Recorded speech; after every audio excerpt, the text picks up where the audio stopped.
Namaskara. Do you know what Sanatana Dharma is? Come on, let's know about it. Sanatana Dharma, that means external order or the universal law. Sanatan Dharma isn't a religion but is a way of life rooted in the Vedas many years ago. It is categorized by concepts like dharma, karma, and moksha. It's a beginningless tradition with no single founder.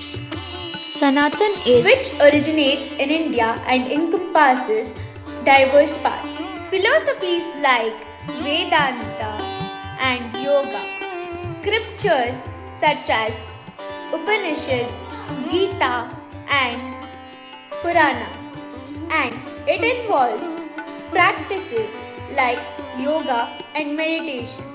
Thank you. Namaskara.